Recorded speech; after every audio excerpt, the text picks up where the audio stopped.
నారా చంద్రబాబు నాయుడు గారు ఛాలెంజ్ చేస్తున్నా. కిమ్స్ హాస్పిటల్లో ప్రేమ్చంద్ షా అనే డాక్టర్ లేడు, ఉన్నారని కనుక మీరు ప్రూవ్ చేస్తే, కిమ్స్ హాస్పిటల్తో సర్టిఫికేట్ ఇస్తే, ఇదిగో ఇన్నాళ్ళని అతని పే స్లిప్ ఇన్ని సంవత్సరాల నుంచి మా దగ్గర జీతం తీసుకు పనిచేస్తున్నాడని ఆధారాలు కనుక మీరు బయట పెడితే నేను తలకాయ ఉంచి చంద్రబాబు నాయుడు గారికి క్షమాపణ చెప్తాను. క్షమాపణ చెప్తాక సిద్ధంగా ఉన్నాను. ప్రేమ్చంద్ షా అనేటువంటి కార్డియాలజిస్ట్ కానీ డాక్టర్ కానీ కిమ్స్ హాస్పిటల్లో పనిచేస్తూ ఎన్నో సంవత్సరాల నుంచి జీతం తీసుకుంటున్నట్టు కనుక మీరు కనుక పే స్లిప్ చూపిస్తే, కిమ్స్ హాస్పిటల్తో ప్రేమ్చంద్ షా మా దగ్గర ఇన్ని సంవత్సరాల నుంచి పనిచేస్తున్నాడని కనుక మీరు సర్టిఫికేట్ ఇస్తే శిరస్సు వంచి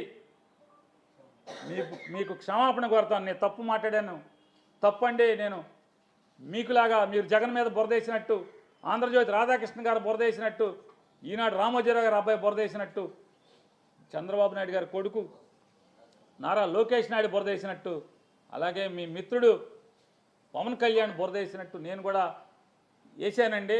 నాది తప్పు, మన్నించండి అని చెప్పి కోరుకుంటాను నేను.